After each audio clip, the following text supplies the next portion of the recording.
Aê, boa noite, Pedro. Opa, boa noite, Janaína, boa noite, pessoal. E aí, tudo É, bem?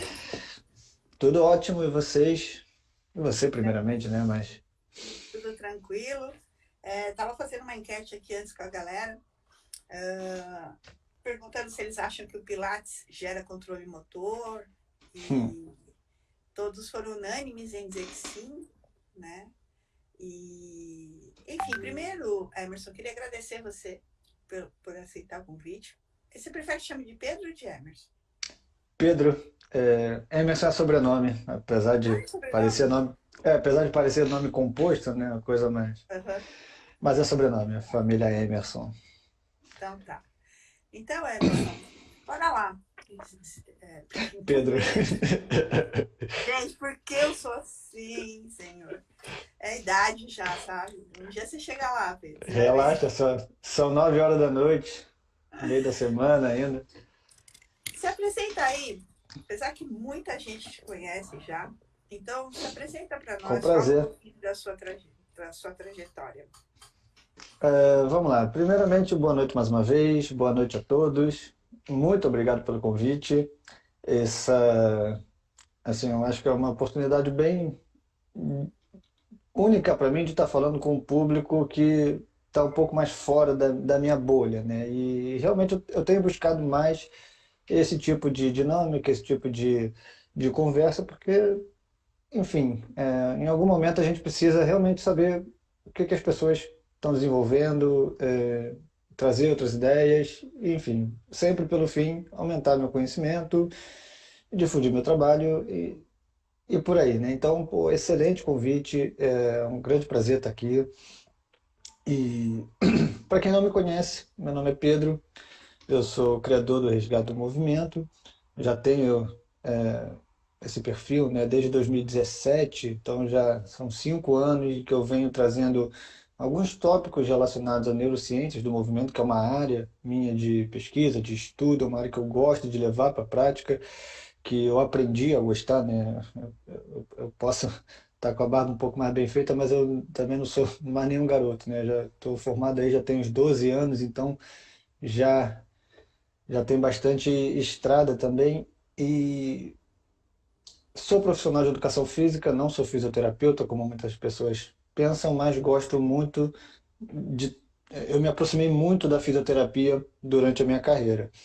Uhum. Ao invés de fazer fisioterapia, resolvi fazer um mestrado na área de reabilitação, que é a, meu grande, a minha grande prática, né, profissional é voltada para a reabilitação. Então, eu converso muito, dialogo muito com fisioterapeutas em pessoas com dor, em reabilitação de lesões, mas nessa transição para iniciar uma atividade física de uma maneira segura, saudável e pensando no longo prazo, né? Show. Bom, então essa é uma oportunidade, né? Primeiro, o que me interessou muito em fazer essa live contigo, eu acompanhei seu trabalho quando eu estava começando lá no Resgate, acho que lá pelo Facebook você já tinha uma presença bem importante.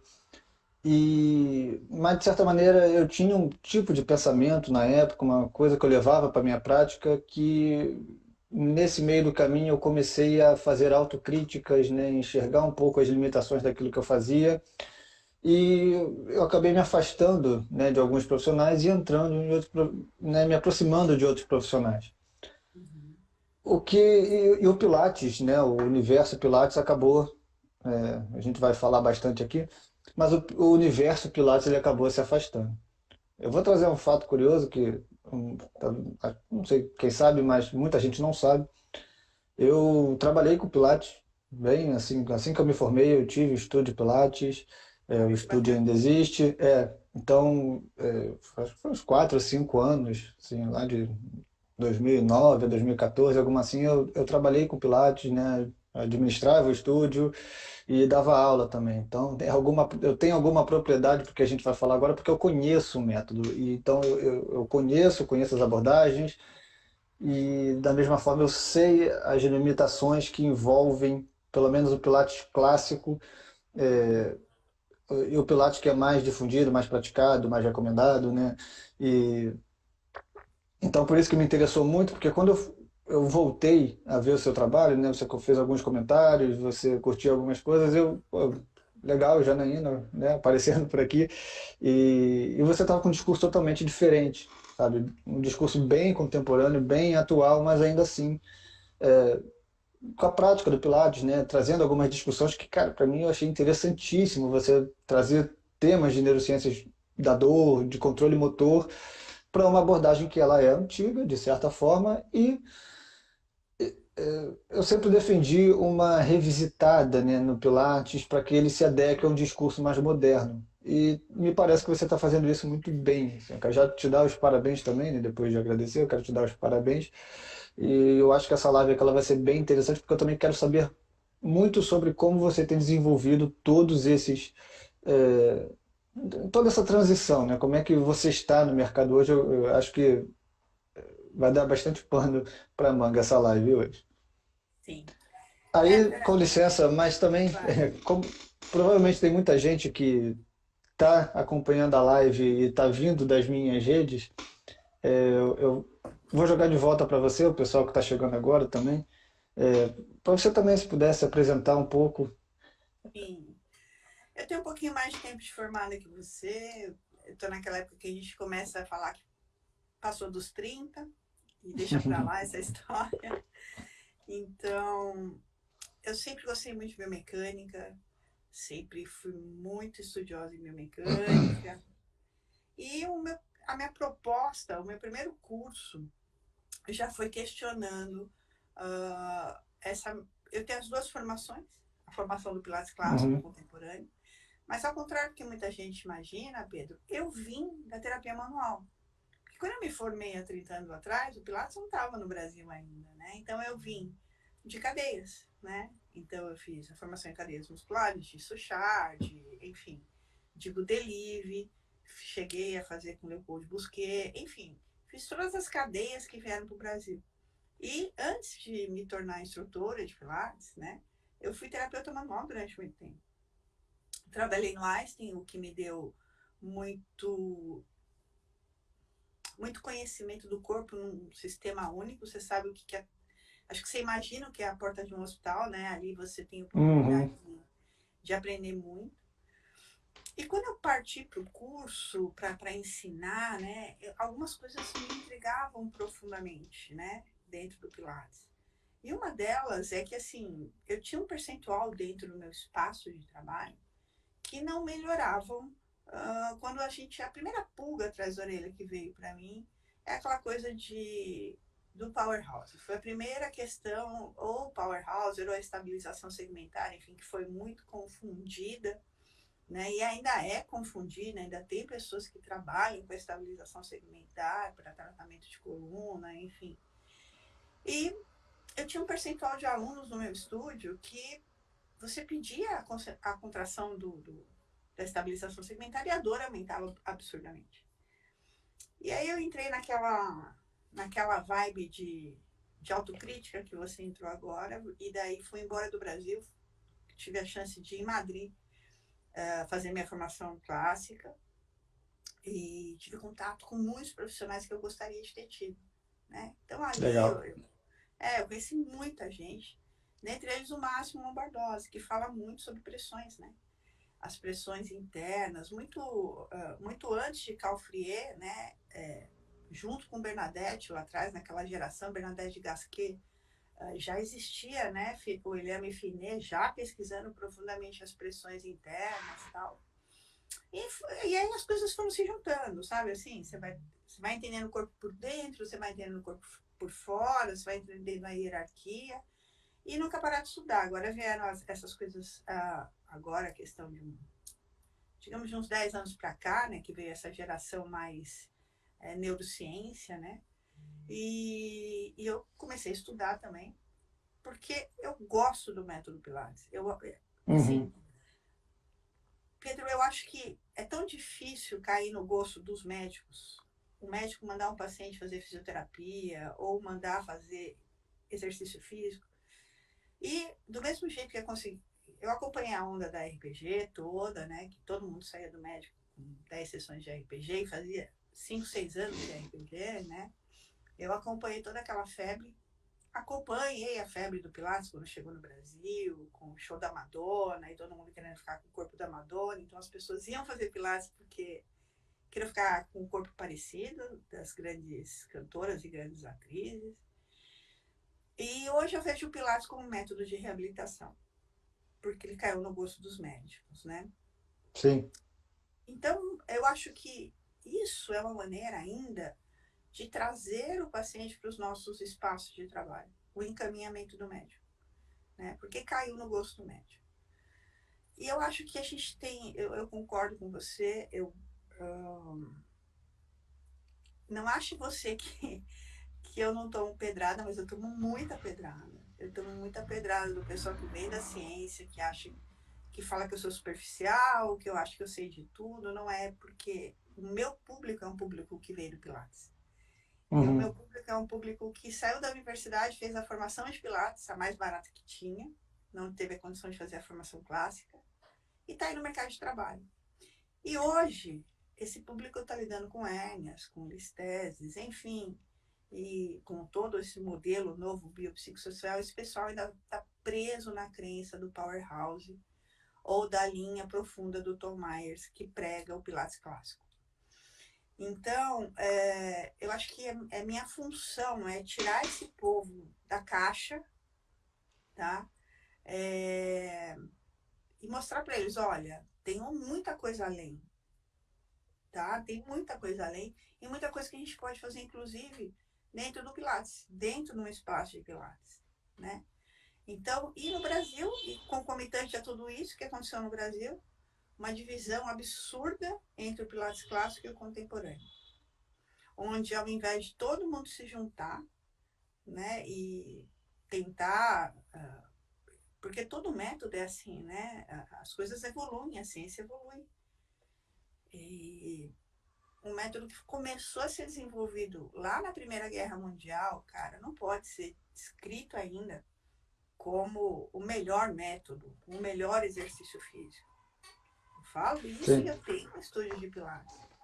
Só que o Pilates clássico, Pedro, tem um problema muito sério, né? Eles entram numa esfera que é assim, é trabalhar o corpo, mente e espírito. Agora entraram nessa vibe, sabe assim? O Pilates te leva para trabalhar corpo, mente e espírito. E aí o que acontece? Entrou numa vibe da yoga, sabe assim? Uhum. Então, assim, não, nós não somos simplesmente um método de exercício físico. A gente é uma filosofia. Beleza. Não tenho nada contra quem quer seguir a filosofia da yoga e a filosofia do Pilates. Certo? Só que é difícil pra caramba seguir a filosofia do yoga e a filosofia do Pilates, né? E aí você tem que repetir as 34 do match todo dia, enfim, o Pilates exercício, eu fiz uma conta outro dia, o Pilates ele é um método que ele começa com o match, os 34 básicos do Pilates, você conhece, ele tem 16 exercícios com alavancas de flexão, Pedro. E aí, o cara chega com dor cervical, cheio de crença, e você põe ele para fazer um The 100, que é o primeiro da série, né? E aí, você acha que essa pessoa vai voltar? Então a gente tem que contextualizar tudo, né? O Sim. Joseph desenvolvia isso, começou a desenvolver na Primeira Guerra Mundial, e a gente está em 2022, cara. O quanto da Aí, ciência mudou, tem 100 né? anos aí, pelo menos. Mas antes da gente discutir essa coisa do Pilates, eu queria que você falasse, Sim. primeiro explicasse para a galera o que é Uhum. coordenação motora e o que é controle motor. O... Bom, deixa eu tentar contextualizar de uma forma. Vamos começar com controle motor, porque talvez coordenação motora esteja mais relacionada, né? Esteja contido dentro da definição de controle motor. Sim. Então, uma das grandes, talvez, dificuldades de quem está saindo da faculdade, né? Por mais que tenha tido algumas disciplinas de controle motor, de neurociências, alguma coisa mais específica, é quando realmente faz esses cursos, né? Quando entra em contato com estabilização segmentária ou qualquer coisa relacionada a isso, é começar a nomear aquele tipo de exercício como um exercício de controle motor. A mesma questão dos exercícios proprioceptivos, né? Fica aquela nomenclatura e algumas pessoas têm um pouco de dificuldade, cara, o que que é controle motor de fato, né? Então, para a gente colocar assim, as coisas mais limpas assim, vamos. Controle motor é uma área de estudo. Ponto. Assim como biomecânica é uma área de estudo, cinesiologia, anatomia. Controle motor é uma área de estudo que tem como objetivo compreender, entender e estudar como os nossos movimentos são controlados. É só isso. Controle motor é só isso. Tá? Mas, obviamente, que quando a gente começa a estudar controle motor, a gente tem toda a parte neurofisiológica, né, estrutural, de o que cada estrutura faz o quê, né, nossos sentidos, nossos músculos, sinapses. Então, tem toda essa parte neurofisiológica, mas também tem uma parte que, aí é aquela que me chamou muita atenção, que é, tudo bem, a literatura ela traz fatos sobre o que já foi descoberto a respeito de reflexos, de, eh, de, co- de coordenação segmentar. Ela traz uma série de fatos que são de fatos já validados na literatura, mas diferentes autores pegam esses fatos e vão desenvolvendo as suas linhas de raciocínio em cima de para tentar entender como o nosso e tentar explicar como o nosso movimento é controlado. Aí a gente tem várias abordagens diferentes de controle motor. Então a gente tem abordagens que elas chegam a ser muito distintas, como por exemplo, a abordagem mais voltada para que a gente talvez seja até mais famosa, mais tradicionais, que são as abordagens computacionais, que enxergam que o nosso cérebro, o sistema nervoso, ele funciona como um computador, né, um processamento de dados, de informação, elas colocam uma ênfase muito grande no papel do nosso sistema nervoso central, por exemplo. É isso, eu Enquanto estava falando numa live outro dia, né? Se isso isso, fosse verdade, se existisse um computador dentro do nosso cérebro, como que o Medina teria feito uma manobra inédita para ser campeão exato, pela terceira vez exato. lá de surf? Né? E se a gente realmente Existiria a programação. processasse, se a gente realmente tivesse a capacidade de processar todas as informações pertinentes ao movimento, a gente seria um gasto energético tão grande que não faria sentido né, em uma escala evolutiva a gente estar aqui hoje tendo essa live, porque isso não faz sentido para o nosso sistema, né? Então, tudo bem, a gente aí quando vão vindo essas limitações, todas essas abordagens elas vão sendo revistas, vão trazendo outras propostas, então tá bom, não é bem assim, mas ainda assim são abordagens que colocam uma ênfase muito grande no papel do indivíduo, do sistema nervoso central no controle do movimento. Em uma outra ponta, a gente tem abordagens que a gente vai chamar de abordagem ecológica, que ela dá menos ênfase no papel do sistema nervoso central e tenta enxergar mais como uma integração, uma sinergia entre o indivíduo, o ambiente e a tarefa. E, e a gente tem outras abordagens, outras teorias menores que vão se aproximando de um lado ou de outro. Então, para a gente ter um panorama mais ou menos geral desses 100, né, desses últimos 100 anos de estudo de controle motor, a gente tem essas duas grandes abordagens. E, então, por exemplo, hoje quem me acompanha no meu trabalho sabe que eu sou muito fã da abordagem da complexidade dos sistemas dinâmicos, que são abordagens que também vão tentar explicar o controle motor, como nós controlamos o nosso movimento, que se aproximam mais das abordagens ecológicas. Elas não colocam uma ênfase muito grande no papel do sistema nervoso central. Aí, particularmente, na minha opinião, o sistema nervoso central, ele sim, ele tem um papel relevante, alguma coisa ali é processada de alguma forma, mas talvez não da maneira como todo mundo imagina que é. E por que que eu me interessei muito em estudar controle motor? Porque chegou no momento de várias autorreflexões, né? Por que que eu saí do Pilates no primeiro momento? Porque eu não tinha muita liberdade para fazer aquilo que eu acreditava, tá? Eu era muito engessado pelo método, pelas expectativas dos meus clientes, né? Porque eles vinham esperando uma coisa e eu começava a colocar kettlebell, eu tentava personalizar mais o atendimento ali, que, cara, no final das contas eu não estava mais dando aula de Pilates. Então, cara, aí eu acabei me mudando, aí, cara, quer saber? Eu vou desfazer aqui minha parte, né? E larguei o Pilates. Particularmente eu não tenho saudade nenhuma. mas foi um grande aprendizado. Mas voltando ao controle motor, o, então eu comecei, cara, nessa série de autorreflexões, né, de tentar enxergar as limitações dos modelos mais tradicionais. Acaba que quando você vai investigando literatura, sempre algumas palavras, né? Vários autores, e talvez quem estiver aqui assistindo vai pegar um livro do Myers, vai pegar um livro do Gray Cook, você vai ver que muitos deles usam palavras como, por exemplo, programas motores, reprogramação do movimento. Então, todos eles, todos os autores, eles para explicar os seus métodos, eles trazem um embasamento, muitas das vezes mesmo que sem querer, tá? Eles vão repetindo palavras, mas quando ele fala de reprogramação de movimento, a abordagem dele já me dá pistas de que está muito associada à teoria dos programas motores.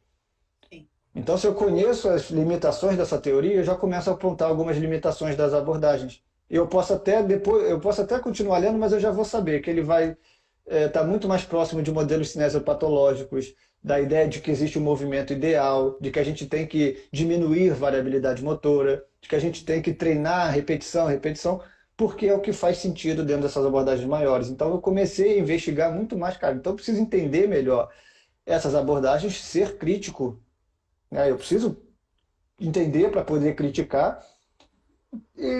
Então, sempre quando surge algum método, algum discurso, eu já consigo filtrar algumas posições que eu já sei se aquilo faz sentido para mim ou não, se aquilo está contido dentro de uma abordagem mais contemporânea, de um modelo mais biopsicossocial, que são modelos que estão mais próximos do que? De enxergar o indivíduo, o ambiente e a tarefa interagindo. Deixa Você eu te contar uma consegue? coisa Por engraçada. favor, por favor. Eu fui pensando nisso, a última palestra que eu dei, que foi no congresso da Metalife, eu falei no congresso, falei um pouco, né, da evolução do controle motor, desde Bernstein, né, que a gente tem lá, né, dos graus de liberdade e tal, não sei o quê. Falei que o homúnculo, não, esquece o homúnculo, né, aquela coisa enfim, Isso. para eles é muita novidade, né, eles ficam, como assim?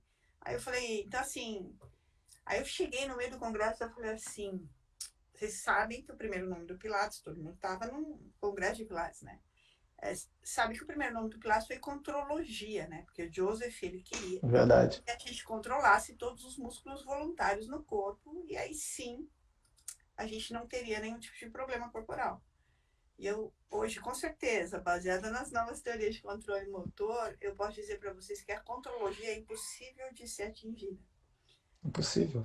Aí depois, o, o organizador do congresso falou assim, cara, eu não sei se você é louca, assim, ou se você sabe muito, porque diante da propriedade que você chega dentro de um congresso de Pilates e fala que a contrologia é impossível, a gente tem que chamar segurança para tirar você daqui. Não, porque é É, fato, as pessoas têm que saber, têm que sair da caixa, pelo amor tem. de Deus. E tem que ter alguém para E falar. eu costumo, sempre quando eu vou começar a ensinar, né, quem fez meus cursos sabe que o meu ponto inicial de discussão é o trabalho de Bernstein. É ali que eu acho que é um ponto bom para a gente começar com Ali começou a uma, mudar, né? A gente uma entendeu que não era disrupção tudo aquilo, né? exatamente. Ele trouxe algo muito interessante que ajudou muito a gente entender a questão da variabilidade motor. Então, acho que, tudo bem, existem muitos Sherrington, vem pouco antes de, e é tão relevante quanto, mas Bernstein eu acho que começa uma discussão muito interessante, que aí a gente entra no campo do que é a coordenação motora, né? Então, só trazer, o Bernstein trouxe um fato novo para a literatura. É interessante que ele desenvolveu seu trabalho ali mais ou menos na década de 20, 30, mas as traduções aqui para o lado ocidental só foram lá para o final da década de 60, 70. Né? Que era tudo em russo, aí quando começaram com algumas traduções, então chegou tardiamente aqui. Mas Bernstein acaba que sendo meio que ao acaso sempre algumas descobertas, né? Eu vou contextualizar aqui só para colocar todo mundo que está Claro. assistindo no mesmo. Bernstein ele trouxe um conceito da repetição sem repetição, né? Então ele observando como é que cotovelo, ombro e punho se coordenavam, né? Como eles se comportavam durante rebatidas sequenciais do martelo, ele compreendeu, né? Ele achou que a variabilidade dessa sinergia entre essas articulações, ela era muito mais variável do que a estabilidade da ponta do martelo. Então, para que o nosso sistema controlasse o martelo numa trajetória ótima, ele explora de maneira variada a cada repetição a posição do ombro em relação a do punho em relação ao cotovelo, em relação ao ombro, com a ideia de que elas estão sempre se compensando, tá? Estão sempre corrigindo seus erros durante a execução, uma repetição após a outra, para manter estável a trajetória do martelo. E Então, para para, entender... inclusive, proteger o corpo, né? É isso que eu falo Sim, para a galera. exatamente, Gente, nosso corpo exatamente. tem 1000 sistemas de proteção, confia, né? Então, então a gente precisa que qualquer movimento repetitivo, um, uma repetição nunca vai ser idêntica à outra, porque o nosso corpo ele precisa variar, ele precisa se compensar de maneira funcional para estabilizar aquilo que está relacionado com o desempenho da tarefa. Então, primeiro entender que cada tarefa é única e exclusiva para aquele momento que o sistema está desempenhando, certo? Então, estou batendo o martelo, então o sistema ele vai precisar estabilizar o martelo. Então, ele vai diminuir a variabilidade do punho, talvez, mas ainda assim ele vai precisar aumentar a variabilidade em alguma coisa, ou seja, ele vai aumentar nessa... o que significa aumentar a variabilidade? Que a cada repetição o cotovelo vai estar num ponto diferente da repetição anterior. Então é Os músculos variável. estarão mais ativados e outros Isso, menos. então para o cotovelo se Fatores, né? modificar, exato, para o cotovelo Essa se oscilação. modificar, a contração muscular vai ser diferente, repetição após repetição, o recrutamento de unidades motoras vai ser diferente, repetição após repetição, o disparo de sinapse. Então, quanto mais a gente for descendo a nossa observação no sistema de movimento, a gente vai ver que existem sempre muito mais opções para o nosso sistema, né? Opções motoras, do que aquelas necessárias para bater o martelo. Então a gente tem uma abundância de soluções motoras, né? Uma abundância motora que o nosso sistema ele pode explorar. Então, Latache, que é um outro grande autor que eu sempre estou citando, que também Eu cito bastante também. ele traz essa ideia da abundância motora, que é de fato aquela forma como o nosso sistema explora o movimento, né? Ele explora a coordenação, ele explora as soluções de movimento, explorando, coordenando de uma maneira é, variável, repetição após repetição, porque isso é bom, isso é um fato que o nosso sistema faz. Tá? Então, a interpretação que a gente dá para essa variabilidade é que vai determinar também o nosso trabalho na prática. Tá? Sim. O que isso quer dizer? Que historicamente, primeiro a gente tem o fato que o nosso sistema ele é variável, ponto. Existe variabilidade motora, não há como negar. Tá? A gente tem várias maneiras Deixa eu só explicar aqui para. Deixa eu só traduzir um Sim, pouquinho aqui para minha galera, pessoal. O que ele está dizendo, gente, é que o controle motor ele vai variar. Segundo o estado psicológico da pessoa, o ambiente que ela está. É diferente você jogar hóquei, sei lá, uma coisa que não se joga no Brasil, mas futebol dentro de casa e jogar num campo de futebol, numa altitude diferente, vento, tudo isso influencia, é latache, tá, Carol? L-A-T-A-S-H. Então a gente tem que sair desse contexto de que a gente tem esse computadorzinho que é muito fácil a gente entender isso. isso, e que ele aperta Ctrl X e Ctrl V, e eu vou pegar a minha xícara que está aqui e vou trazer. E da próxima vez que eu quiser pegar minha xícara, se eu colocar um pouquinho mais para a direita, o mesmo Ctrl X e Ctrl V vai trazer a mesma xícara com os mesmos músculos. Isso não existe, isso é impossível. Tá? Então, Exato. é nessa pegada que o Pedro está indo. Então, eu vou aproveitar, né? Um contraponto a essa ideia do computadorzinho, Latache ele sugere que a gente, na verdade, controla o movimento, tá? Pelo menos ali direto na... bom, vou tentar também não aprofundar tanto, mas ele sugere que a gente controla o movimento controlando aquelas soluções que vão levar ao erro da estabilização do desempenho. Então, quando, por exemplo, eu estou batendo com o martelo em alguma superfície, essas compensações funcionais elas vão acontecendo, tá? Porque o nosso sistema está a cada repetição e a cada instante controlando, né, evitando todas aquelas combinações que levariam ao erro, que fariam com que o martelo fizesse isso, que ele bateria longe. Então, ele vai se ele controla tudo aquilo, evita tudo aquilo que leva ao erro, todo aquilo que sobrou é o que vai solucionar a tarefa. Então ele vai explorar de forma livre toda a variabilidade funcional, toda a sinergia funcional, sem a necessidade de estar sempre recorrendo a alguma espécie de memória motora para estar sempre confrontando ali com o que está sendo executado. O sistema ele é livre para explorar a variabilidade funcional. E, obviamente, quando leva a um erro, vai rolar um aprendizado, um feedback, isso vai sendo ajustado em tempo real. Então, é essa interação do ambiente com a tarefa e o indivíduo que é única para aquele momento que a gente está executando a tarefa. Isso vai ser verdade para a aluna no Reformer, no Cadillac, fazendo qualquer movimento, fazendo uma abdominal, fazendo inclusive uma prancha, por exemplo, que a gente não tem repetições. Mas a ideia é que a gente sempre tem, para cada tarefa que cada um de vocês passa ali no Pilates, o nosso sistema sempre vai tentar traduzir aquilo como um objetivo, qual o desempenho. Então você vai falar que ele precisa fazer uma prancha, mas ele não pode tirar a pelve neutra, ele não pode fazer uma...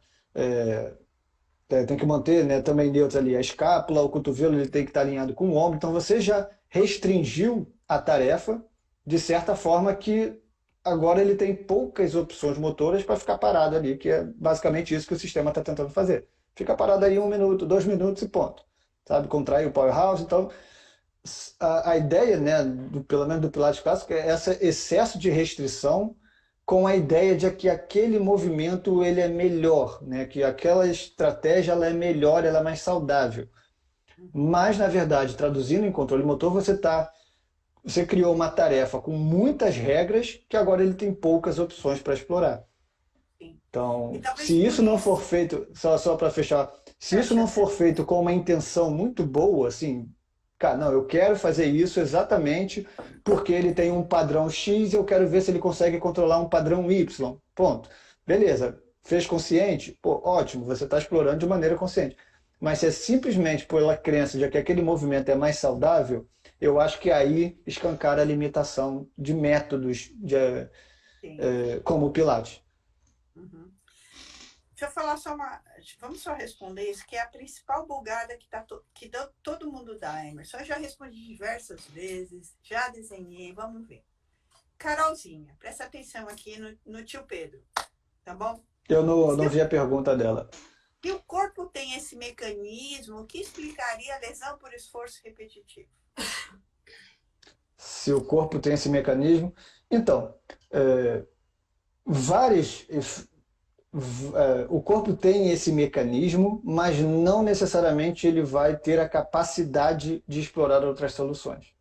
E vários fatores ao longo da nossa vida podem fazer com que a gente, por qualquer motivo, opte, ou porque o nosso sistema, por qualquer motivo, opte por não explorar algumas soluções. Pode ser por deficiências de aprendizagem de determinada tarefa, pode ser por habituação motora, por exemplo, se eu passo 8, 12 horas da minha vida diariamente sentado na cadeira, o meu sistema é aquela ideia, se ele não usa, ele perde.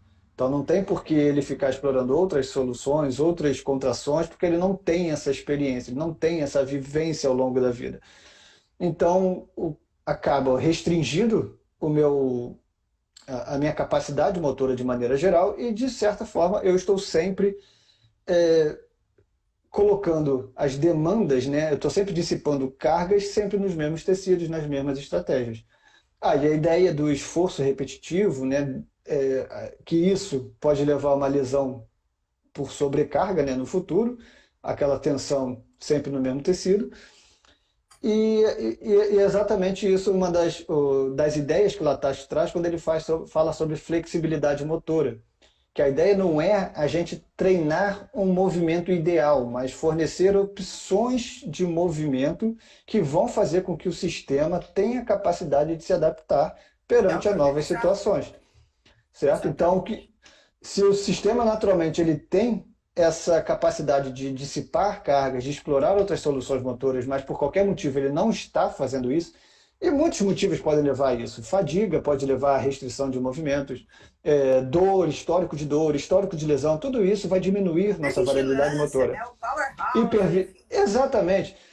O seu professor de Pilates vai diminuir a capacidade de movimento do seu aluno. Se ele falar que uma coisa é certa e outra é errada, pronto.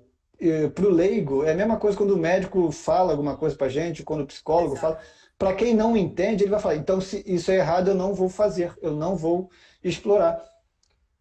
É, mais ou E vai menos. gerar. Ô, Carol, Sim, deixa eu só te fazer uma pergunta.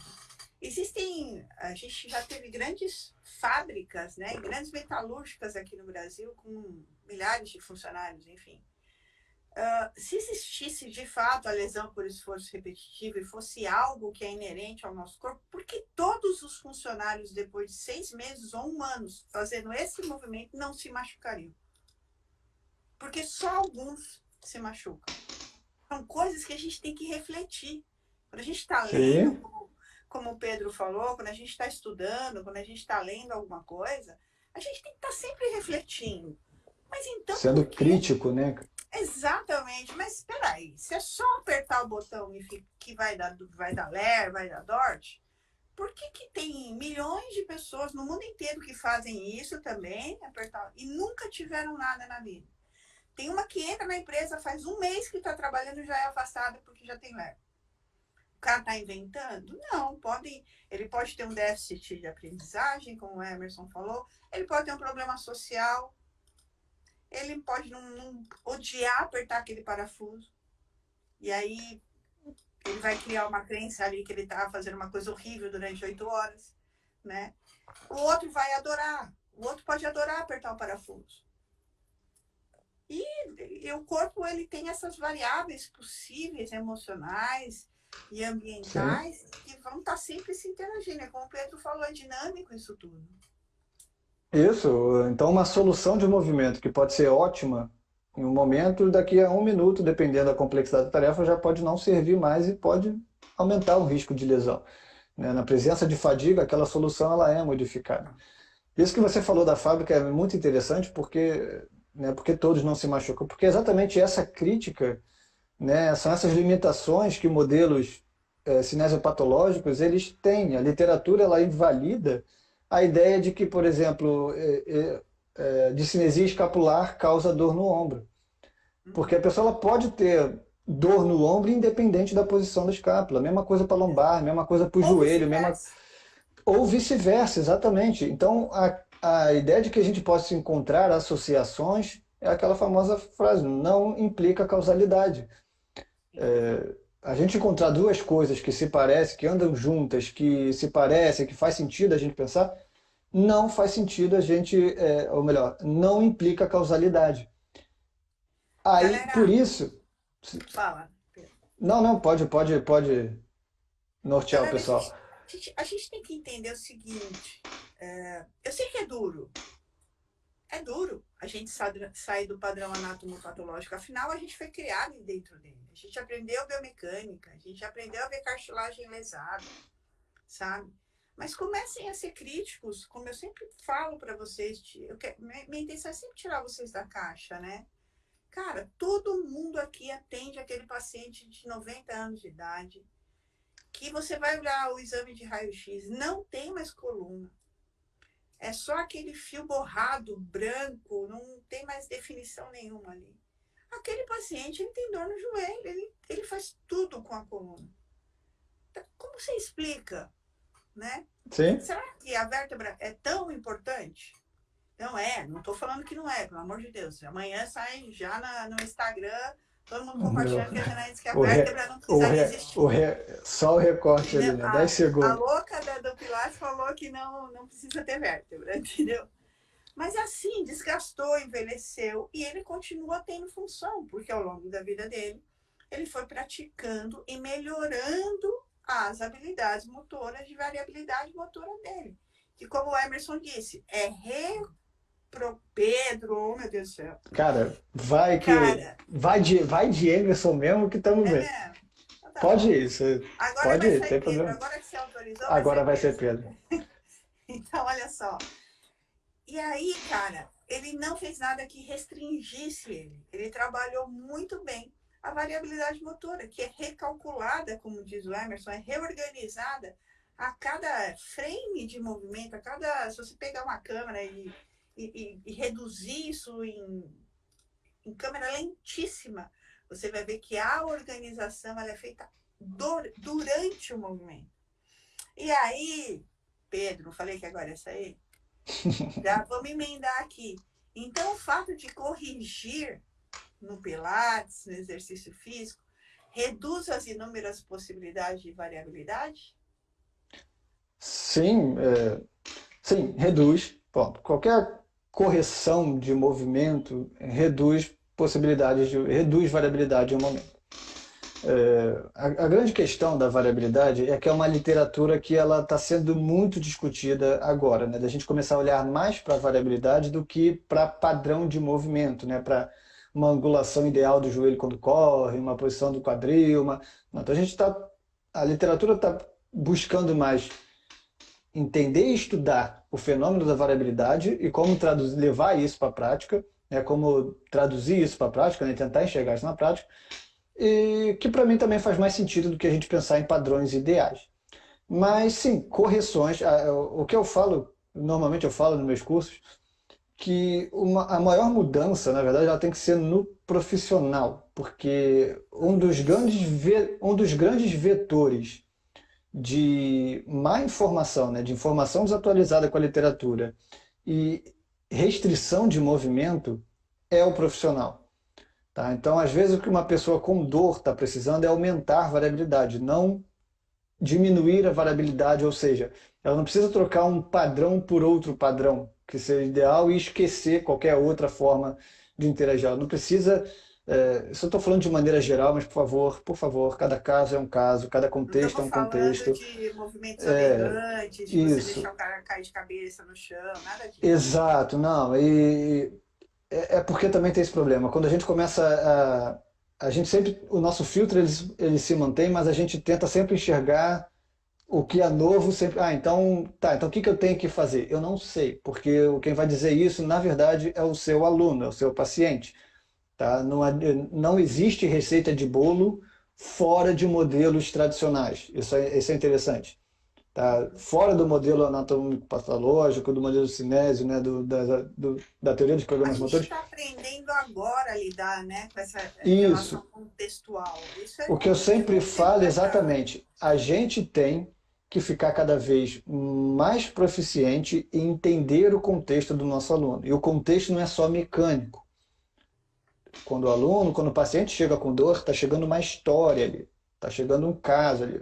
Né? Eu fiz uma live com o Liporassi semana passada que, cara, é excelente, que cada dor é uma experiência única, individual, por mais que a dor possa ser 8 para mim e 8 para você, o contexto por trás dessa dor, o que significa 8 para mim é diferente do que significa 8 para você numa escala subjetiva. Isso ontem eu E, falei na última aula do lançamento do mini curtidor. Eu falei assim, é uma experiência, gente. Pensa numa experiência. Ir a um isso, restaurante é uma experiência, né? E dor, várias coisas vão e influenciar, né? dor não é igual a lesão, ponto. Também não é uma associação que a gente tem que se manter. Então, quando a gente se livra um pouco dessas amarras, eu acho que fica mais fácil a gente começar a estudar e entender outras formas de abordar.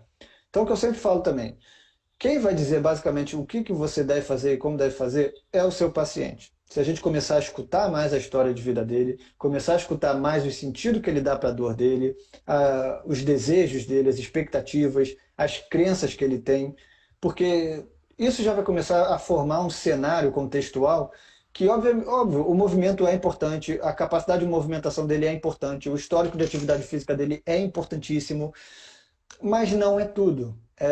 Aí a gente começa a colocar a biomecânica dentro do modelo biopsicossocial como só mais um elemento, e não aquele pedestal que a biomecânica e a cinesiologia sempre esteve.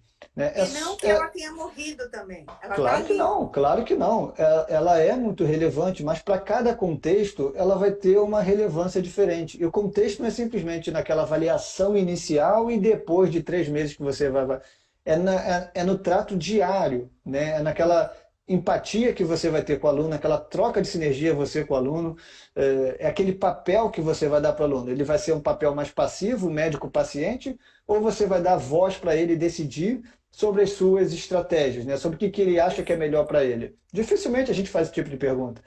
Não, Então eu falei isso ontem, a gente tem que alinhar a expectativa do paciente. exato, é dar Ele um quer. papel mais ativo, porque o tratamento é dele, o movimento é dele, as capacidades são dele. A Exato, gente não tem todas as informações. exato. E E isso é enriquecedor e libertador, né, Emerson? demais, demais, A minha prof da demais. universidade está falando que ela adorou o seu vídeo sobre Black Flick em 6 horas. Caramba, isso eu fiz há muito tempo. Isso foi os primórdios do resgate. É minha prof da Essa voltou lá universidade. atrás. É, pô, que Ela, legal, que legal. resumindo, corrigir menos, Não realizar é, movimentos. é pensar É, menos em correção. O problema da correção, quando a gente vai com esse raciocínio, cara, corrigir menos, já implica que a gente vai começar a procurar por erros, tá entendendo? já é Então, se a uma gente dos está olhando erros o que a gente movimento, está dando. exato, já é uma própria limitação. Se eu estou olhando o movimento, eu só estou olhando o que está errado, eu já vou pensar no que eu preciso corrigir. Se eu olho uma característica e já começo a falar que aquilo é uma disfunção, eu já dou uma conotação negativa para algum aspecto que eu identifiquei ali. Não que aquele movimento não possa ser modificado, mas esse tipo de discurso que eu acho que precisa ser revisitado tanto na educação física quanto na Mas fisioterapia. ele pode ser ressignificado, né, Emerson? Você pode pegar o cara que tem dor em flexionar o tronco e você pode colocar ele deitado, por exemplo, de lado, para você quebrar esse medo e evitação dele e pedir para ele realizar várias vezes, tirando o atrito ali do aparelho, colocando alguma coisa no chão, fazer o movimento de se enrolar e abrir. Você tá fazendo. E aí você pode até bater foto e mostrar para o cara, você está vendo que é o mesmo movimento, né? Sim. E a gente está aprendendo a lidar com isso, né? De cada um a sua maneira, achando as suas soluções, enfim. A Nelson está aqui perguntando, deu um nó aqui. Não, e vai dar. Vai dar o E tempo todo. deixa eu tentar trazer alguns exemplos, mas que eu vi algumas perguntas que subiram aqui. Manda. A ideia da correção, eu vou tentar chamar menos de correção e mais em oportunidades de movimento, né? Vamos tentar. Uhum. Se você identifica que o seu aluno ele tem uma grande tendência, está sempre, por exemplo, vai fazer um agachamento, vai fazer um movimento, ele está sempre explorando mais uma flexão de tronco, ou então está sempre explorando mais amplitude de movimento no joelho e explora menos no quadril, eu posso, né, independente se ele está sentindo dor ou não, mas vamos dizer que ele não tenha dor, tá? Eu posso muito bem pensar de uma maneira, pô, eu quero ver se ele tem capacidade de explorar movimento no quadril. Eu posso, em algum momento, pensar em alguma estratégia que ele não vai, que eu vou botar ele para fazer um movimento, mas que, dadas as condições do desenho do exercício que eu montei, não existe a possibilidade dele solucionar aquela tarefa explorando o joelho. Então, logo, eu já sabendo de biomecânica, de cinesiologia, se eu coloco um agachamento que eu restringo o movimento do joelho, para ele abaixar o centro de massa, ele vai ter que explorar outra articulação.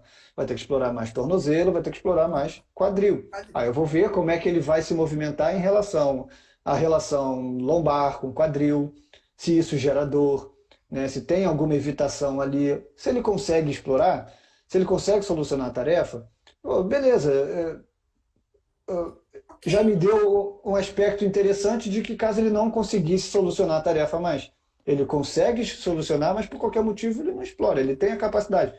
É diferente se ele não tem a capacidade. Eu não estou sim. corrigindo nada, eu estou fazendo uma investigação geral ali. Tá? Isso vai depender do nível do aluno, enfim. E eu posso depois começar a treinar, começar a oferecer outras oportunidades que ele vai explorar mais o quadril, por exemplo. Uhum. Eu faço isso no Pilates, Emerson, de uma forma. Por exemplo, eu coloco um foco externo no exercício. Então, tem o circles, sabe? O one leg circle. Eu deito o Sim, paciente, pego um terabante, coloco embaixo, gero uma distensão naquele terabante por toda abaixo da sacroiliaca. Isso eu faço em pacientes que precisam de estabilidade da sacroiliaca, por exemplo. ou que eu acho que precisa de estabilidade, ou porque eu vejo que não tem uma boa dissociação quando caminha, enfim. É Uhum. ruim falar dissociação, né? Porque a gente também tem as nossas crenças, né? Faz Enfim, parte da nossa. A gente foi educado assim, né? e aí eu ponho um terabante distendido ali embaixo da sacroiliaca e peço para ele fazer. Eu quero só o movimento da coxa femoral. Só que o que eu falo para ele? Eu falo, olha, eu restringi a tarefa. Você Sim. não pode deixar, tá? Esse terabante sair daqui. Se esse terabante sair daqui, você tá vendo que ele tá vindo no meu direcionamento, vai direto na cara da professora, né? E isso não vai ser bom para você. Eu brinco com ele. Então, assim, a gente vai restringindo. E aí, e tem mil maneiras de fazer isso, é só a gente pôr a cabeça para pensar, isso é Sim. cinesiologia, né, gente? Isso porque a gente, na verdade, a gente restringe o movimento, mas para aumentar a variabilidade, para que o E para sistema liberar encontre depois. exato, e para aí sim você integrar depois, a gente pode pensar dessa forma. Não é para Isso falar, é. pelo amor de Deus, não é para amanhã você chegar no estúdio de vocês, colocar o terabande embaixo, mandar o cara com o terabande Não, amarrado na bunda para casa, pelo amor não, de Deus. isso é muita prática. Aí entra também estudos de aprendizagem motora, estratégias de aprendizagem motora. Se quem quer estudar controle motor vai acabar enveredando para o lado da aprendizagem motor, porque isso acaba sendo uma forma, né? É aprendizagem baseada em restrições, que a gente Sim. restringe E para que existem para testes, né? guiar, né? Para guiar o sistema encontrar uma nova solução motora. E existem testes validados cientificamente dinâmicos também, né, Pedro? Falei que você ia proibir liberar o Emerson e ia sair o Pedro. Existem testes dinâmicos específicos validados pela ciência que a gente pode estar aplicando dentro do nosso espaço de trabalho também, né? Sim, eu gosto de pensar que porque até os testes assim mais ditos funcionais eu exploro pouco eles da forma protocolar como deve ser. Eu posso me embasar neles, mas tem muitas questões, tem muitos movimentos que eu vou avaliar ali no tempo real e eu vou fazer, muitas das vezes eu vou modificar as minhas estratégias na própria sessão de treinamento, né? Uhum. Então tentei, não conseguiu, a avaliação imediata ali que eu fiz aqui, por exemplo, né, eu propus uma modificação de um exercício que poderia parecer muito simples, mas já houve um bloqueio da respiração, já houve uma sudorese Sim, excessiva, então, passou a opa, capacidade. exatamente, né? Eu passei de algum limiar, então, pô, disparou dor, não que necessariamente colocar uma senhora para começar a fazer prancha seja a causa da dor, aquele movimento, enfim, mas é que aquele contexto ali disparou um sinal de alerta no sistema. Uhum. Então, eu quero controlar isso, mas eu ainda quero, de alguma forma, gerar uma exposição naquele contexto, porque eu quero, de fato, eu não quero fugir da dor, de fato. Se aquele meu aluno me permite e se ele confia no meu trabalho, porque, óbvio, eu preciso dele junto comigo. Eu posso fazer algumas modificações, facilitar, né, diminuir a demanda e começar a investigar. Por quê? Porque muitas das questões do tratamento da dor dentro de uma ótica mais contemporânea, primeiro a gente fugir da ideia de que o músculo está forte, está fraco e a gente precisa fortalecer, né? Mas que o exercício é uma excelente estratégia para exposição gradual, para confrontar expectativas. Então, uma dor que aconteça ali num primeiro momento que você propõe um exercício novo, ela não significa que eu entendi, que eu descobri um mecanismo de um problema ou que aquela é a causa da dor ou que, enfim, tem alguma coisa errada ali que ele precise para. Não, às vezes eu só preciso diminuir a demanda e vou deixando ver como o sistema ele vai se adaptando, Uhum. como aquelas interações elas vão acontecendo à medida que o corpo do indivíduo já consegue controlar alguns aspectos do movimento, que ele já ganha confiança, que ele já entende que aquilo não é tão agressivo, para poder Ameaçador. chegar aonde eu queria, né, inicialmente. Então, é esse tipo de leitura que eu acho que os profissionais eles precisam trabalhar mais na prática. Tá? Uhum. Não ter medo da dor, entender melhor a neurociência da dor, né? O que é a dor, que a dor ela é um fenômeno complexo, tal qual é o movimento. Sim. Ela Tal não qual é o depende de um intestino, né? fator, tal qual é o indivíduo, exato. A teoria da complexidade está aí para ensinar, para mostrar para a gente que a gente pode entender o movimento, entender o indivíduo como um sistema complexo. Aí vem um monte de conceitos que vai facilitar a nossa compreensão. Um deles, por exemplo, um sistema complexo, ele não é linear. Ele é um sistema que eu não consigo explicar a partir de uma mesma entrada, né? Ou seja, uma mesma entrada no sistema, ele não vai ter o mesmo efeito em várias pessoas, em vários sistemas, e nem sempre da mesma forma no mesmo sistema. Então já começa a cair por terra aquela ideia de que existe postura certa e postura errada. Não faz sentido eu ter esse pensamento linear e reducionista, porque o sistema não se comporta dessa maneira. A Então, gente quer uma entender complexidade resposta, é né? muito interessante. Exato. E o nosso É, aluno, o nosso paciente, ele quer também uma resposta. ele espera da gente, né? Eu tô com dor aqui, você está com dor aqui porque o senhor tá muito tempo sem, o senhor fica muito tempo sentado. É simples, né, falar isso. E o cara Simples, vai ficar ponto. feliz, né? Pronto. Do que você Aí, exato. né? Educar em Aí dor. entra aquela questão que a gente tem a tendência de procurar mecanismos, né, e explicar mecanismos. Então, beleza, não pode ficar muito tempo sentado, você tem que fazer movimentos rotacionais. Levanta, você faz isso aqui, esse movimento aqui, para cá, sei lá, tantas vezes ao dia. Aí melhorou. Pô, legal que melhorou. Isso é muito bom melhorar. Diminuiu a dor, diminuiu o sintoma. Aí vem o profissional e começa a tentar explicar, viu? O seu problema era que a sua torácica, ela tinha uma restrição ali na altura de não sei o que, e você agora corrigiu esse teu problema. Uhum. A gente tem essa tendência na literatura também de ficar tentando explicar mecanismos. Mas aí seria verdade se realmente se todo mundo que ficar sentado, ou se essa mesma pessoa, em vários momentos da vida que levantasse e fizesse esse movimento, também ela fosse melhorar. É a história do parafuso, né? É a Todo história do mundo tem parafuso. o Lé, né, no parafuso. Né? Então é Perfeito. esse tipo de pensamento que talvez é que não faça sentido. Tá? A própria ideia, cara, Pedro, qual é a melhor postura? Qual é a postura ideal? Né? Aí me mostra uma foto ali né, as pessoas paradas, sentadas ali de várias maneiras. Esse tipo de pergunta já não faz sentido mais para mim. Eu não consigo responder, não sei te dizer o que é uma postura ideal. Não sei te Eu costumo dizer. falar, tá confortável? Se tá É, confortável para a pessoa, se respeita. Conforto, equilíbrio, economia, tá. ponto. Mas já tá horrível. A questão não é mais procurar harmonia e simetria. A questão é procurar função. Tá funcional? Sim, exatamente, É difícil exatamente. engolir. Tem um monte de gente falando, gente, eu tô bugada, eu tô bugada, eu tô Tô bugada. Eu vendo, eu tô sei que é vendo. difícil. Eu sei que é difícil, gente. A gente aprendeu a vida inteira, só que mudou. E muda. E vai mudar sempre. Isso é o mais lindo. Não, não sei se vai ajudar ou se vai dificultar, mas em algum momento também da minha jornada eu também falei, caraca, buguei.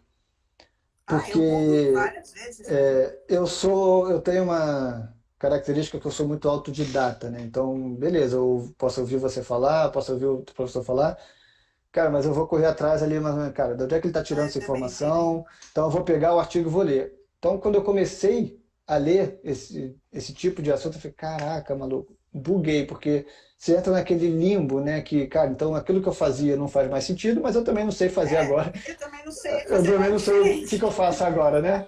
Para onde é que eu Exato. vou? Eu te Então, entendo, Pedro. né? Então, beleza, a gente está aqui falando em uma hora de live. Vamos dizer que eu fiquei um ano ali, caramba, testando, conversando, lendo, tentando aplicar, testando com um aluno, testando com outro. Aí tinha aqueles alunos, né, que me conheciam de outra época, que gostavam do trabalho que eu fazia, não sei É, o quê, e eu estava parando de fazer aquilo. aham. Né? E vinha para mim, mas por que que agora você fala que pode fazer e antes não? Cara, aí então, realmente, foi uma época de confrontos, mas que, de certa forma, hoje eu tenho muito mais liberdade como profissional para tomar decisões que façam mais sentido para o contexto do que eu tinha antes, que eu ficava simplesmente repetindo aquilo que me passavam ou aquilo que era simples, né, sedutor, aquela ideia. Mais O problema é tranquilo de quando você entender. falou. Muitas das vezes eu não solucionava o problema. Aí a gente Exatamente. tem a tendência de botar a culpa no aluno, que é ele que não fez o dever de casa, é ele que está com hábitos ruins, é ele que não sei o quê, porque, óbvio, aquilo que eu fiz faz sentido, né? Eu sou o Eu detentor da sou verdade. bom. Na Eu sou verdade, eu bom. O sou problema ótimo, é ele. né? Se não O funcionou porque o problema outro é aluno nós. funcionou, Então, É, eu acho que a gente descer um pouco também do pedestal exato. faz parte. Eu acho que é isso, é descer do pedestal, entender que muita coisa mudou, que muita coisa que já fez sentido hoje em dia não faz mais, e que muita coisa que nunca fez sentido agora começou a fazer.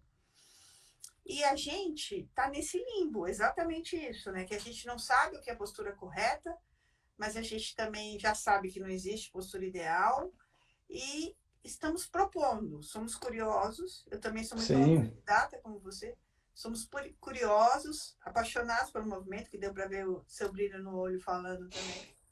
E assim, cara, hoje eu vivo para falar, não é assim, para falar mal de um método, sabe? É simplesmente para dizer, o método Pilates clássico foi desenvolvido e gera hipervigilância. O cara anda todo prestando atenção isso. se ele está com o abdômen contraído, se ele está girando com um gestual bonito, se ele está hipervigilante ali. Porque ele acredita de fato, né, que se ele não tiver com o abdômen contraído, ele não pode pegar o filho dele no colo. Ele deixa o filho dele cair, que a mulher jogou, porque não deu tempo dele contrair o abdômen. Né? E aí ele vai ficando cada vez mais restrito o movimento.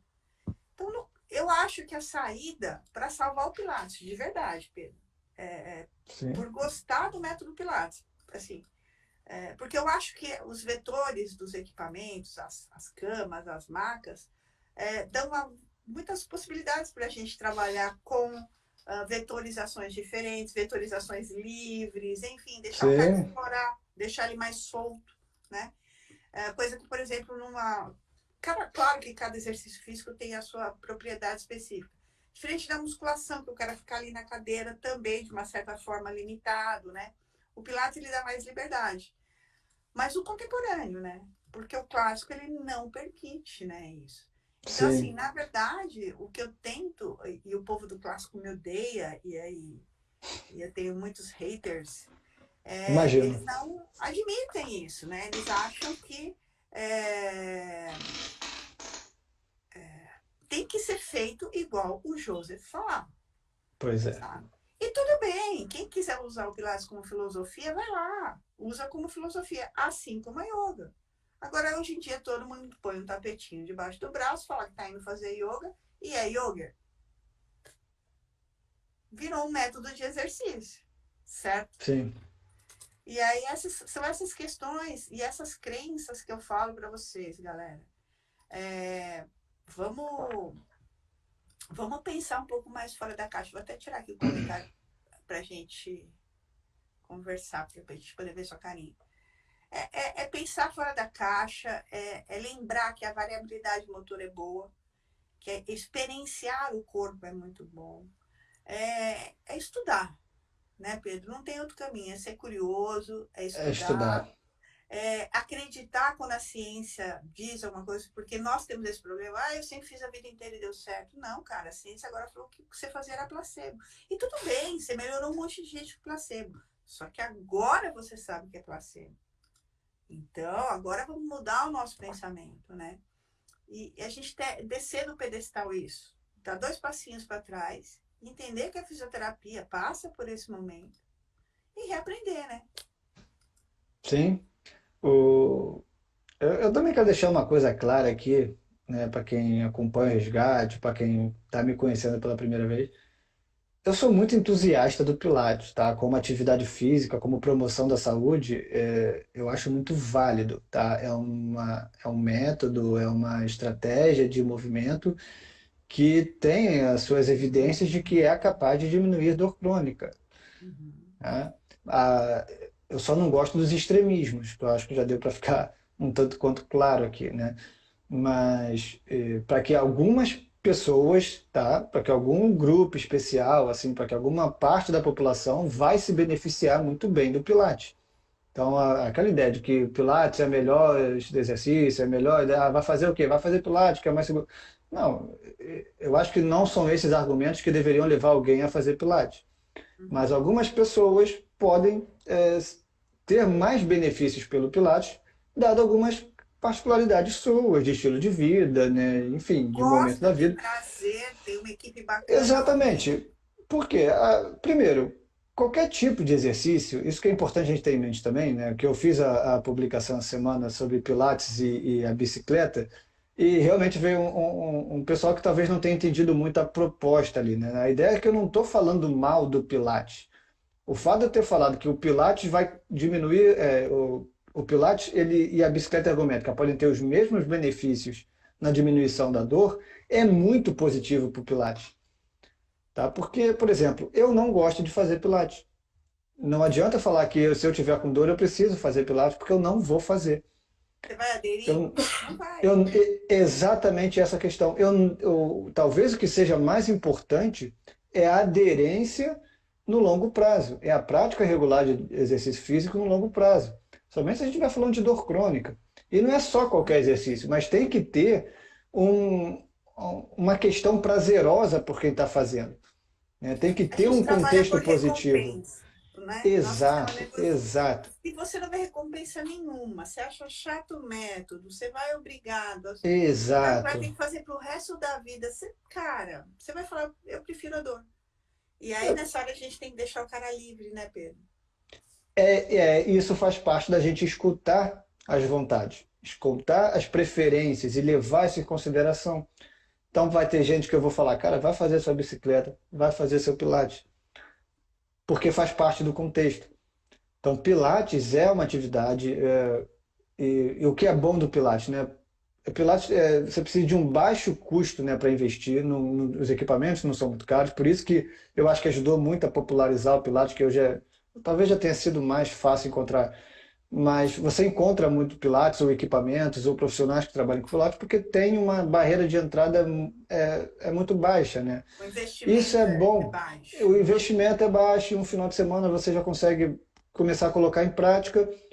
E isso é bom porque gera mais oportunidades de pessoas se movimentarem numa sociedade Exercitarem, muito exatamente. sedentária.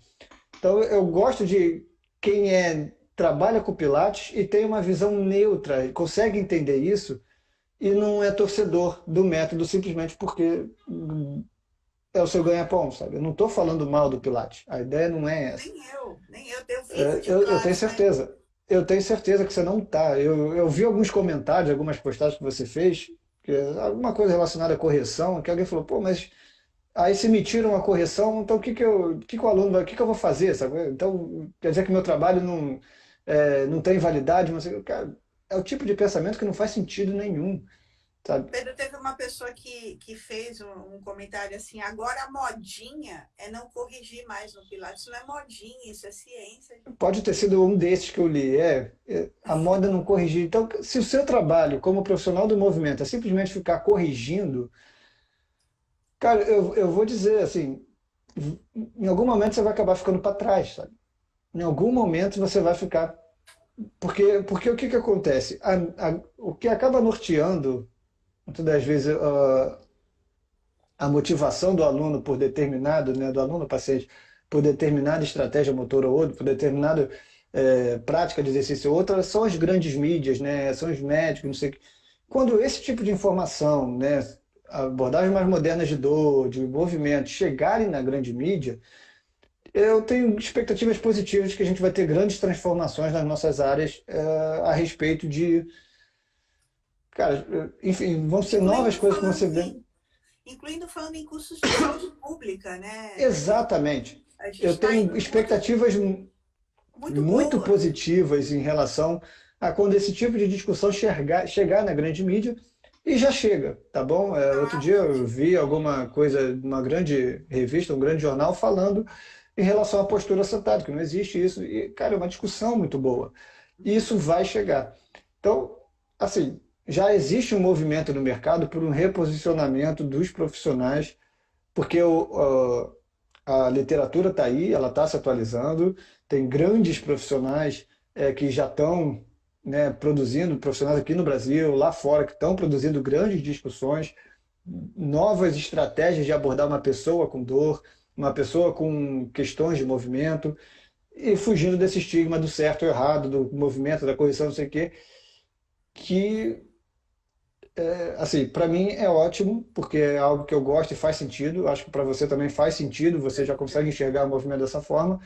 Uhum. mas principalmente para quem está saindo da faculdade, porque até essa informação chegar na faculdade vai demorar muito mais, vai durar mais uns 30 anos, por exemplo, porque é E a assim gente que vai ter funciona. que ter um pouco de paciência, porque do mesmo jeito que a gente está aprendendo, os nossos professores também estão aprendendo, né? Assim, Também estão aprendendo. Então, a pessoa que está saindo da faculdade e já conseguir, está acompanhando essa live, está conseguindo chegar a esse tipo de conhecimento, esses autores, né, que a gente traz aqui, que, né, o seu curso, o meu curso, que a gente está sempre discutindo, eu acho que eles estão numa sinergia interessante.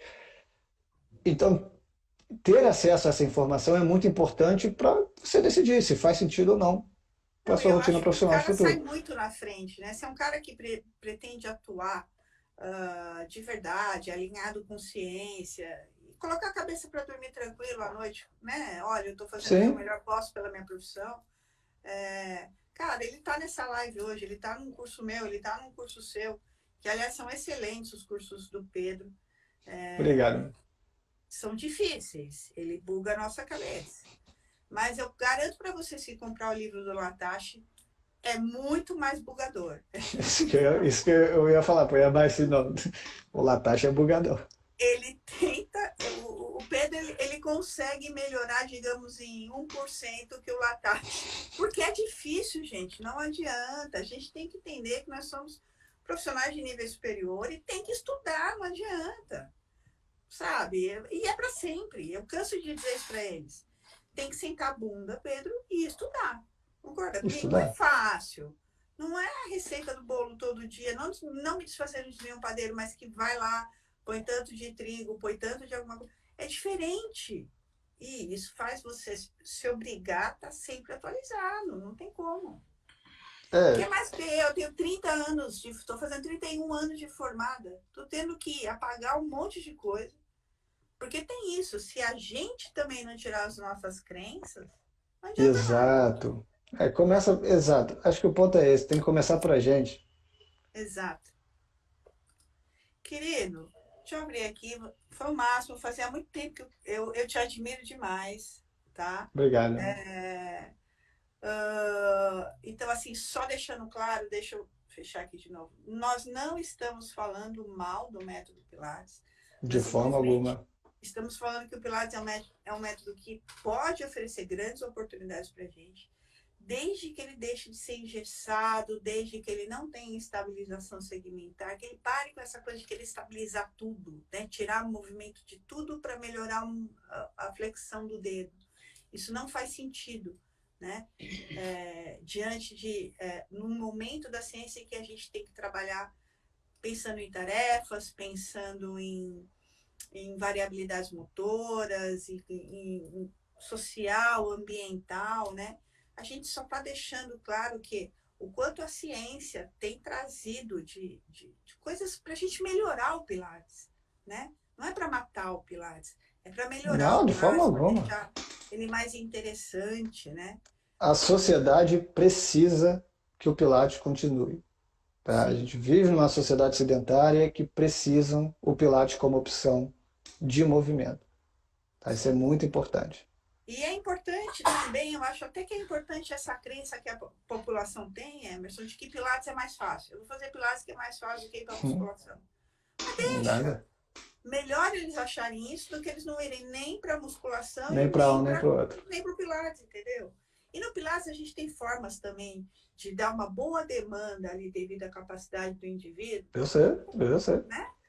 E exercitar ele bem e ele achar que está só alongando, se balançando e está tudo certo, entendeu? O importante é que ele se mova, que a gente Isso. deixe ele mais livre, né? Obviamente, dentro do contexto, sem permitir nenhum movimento aberrante da coluna, enfim, não colocar o cara pendurado no lustre, no meio do Cadillac, Sim. né? Dentro de todo um contexto. Deixa o cara se mexer, sabe? Ele vai fazer um spine stretch, deixa ele explorar o spine stretch, deixa ele voltar, deixa ele ir com a mão para cima, com a mão para É. baixo. Ele precisa explorar esse movimento, né? Pedro, O... Não, e ainda só para. não, pode Eu ainda acho concluir. que a gente precisa também pensar em dar mais autonomia, né? A gente quer que ele se mova, mas na verdade o que eu quero é que ele não dependa de mim para se mover. Porque essa é a Eu grande ideia quero. final, né? A ideia é dar Que ele um até autoconhecimento. saia, que ele vai explorar. Pô, beleza, começou no Pilates, mas agora já está fazendo caminhada, já está fazendo trilha, já está correndo, já foi para natação. Exatamente, eu quero que ele seja crítico em relação às suas capacidades, explore de maneira com autonomia o movimento. Exato.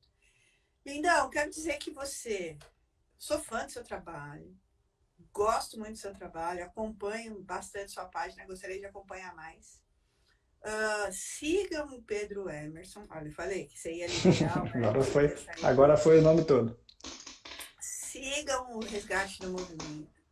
Vocês vão aprender bastante por ali, tá? O Emerson tem os cursos dele, de controle motor. Então, assim, acho que muita gente tem que aprimorar o conhecimento de controle motor bastante, porque o que a gente tem é conhecimento de 100 anos atrás. Do mesmo jeito que a gente tem que se atualizar com dor, os nossos últimos conhecimentos de dor eram de 1600, cara. Né? A gente estava falando de Descartes ainda. Então vamos seguir gente séria, gente que não é tendenciosa, gente que só quer trazer a verdade, sabe? E tem muita gente bacana fazendo isso. Tem o próprio Léo Ávila, né, que traz muito Tem, cara. conhecimento. Tem tanta gente boa hoje em Tem dia. muita gente boa. Tem muita gente boa. E o Brasil é um celeiro de grandes profissionais do movimento, Sim. né? Então, assim, vamos explorar esses profissionais que a gente tem aqui, acompanhar, enfim, pode comprar o curso, compra livro, estuda, seja crítico, principalmente, né, Pedro? E, Sim, sim. sobretudo, para de ficar criticando o amigo, não perde tempo com essa coisa, gente. Vamos se unir, que unido a gente é mais forte, sabe? Vamos ser mais equilibrados. Se teu colega está fazendo uma coisa que você não concorda, no momento certo ele vai entender, na hora certa, sabe? Ai, tá fazendo um desserviço. Bem, uma hora, né? Vamos focar no Sim, que interessa pra gente enquanto profissão. Emerson, quero que você sim. se despeça aí do meu pessoal, já agradecendo. E espero que a Ah, gente faça mais lives. pô, com certeza. Acho que as lives são sempre interessantes para dar mais assunto para as outras lives também em algum outro momento, né? Que a gente nunca tem nunca teria, né? A capacidade de abordar ou me aprofundar muito em tudo aquilo que eu gostaria de dizer aqui. Ah, E eu. eu sei que você também não. Mas, mais uma vez, obrigado pelo convite. Obrigado a todos que assistiram, que mandaram perguntas. Quero aproveitar também para parabenizar, tá, todo o trabalho que você vem desenvolvendo, essa questão crítica em relação ao seu trabalho. Eu sei que não, em relação ao seu trabalho Pilates, né? Eu sei que não é um papel fácil que você se colocou. Eu imagino o quanto de tapa você deve estar tomando, ou já deve ter tomado, Uhum, mas eu acho que é esse tipo de atitude que a gente precisa fazer para gerar alguma. E não é simplesmente por modinha, né? Para gerar alguma mudança no futuro. Não é modinha, é simplesmente porque você começou a fazer as suas críticas e trouxe aspectos que eu sei que para o Pilates vão ser muito bons.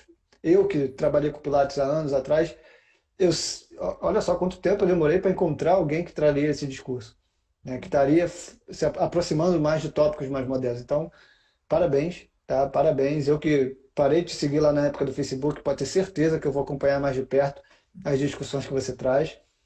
E para quem se interessou, tá?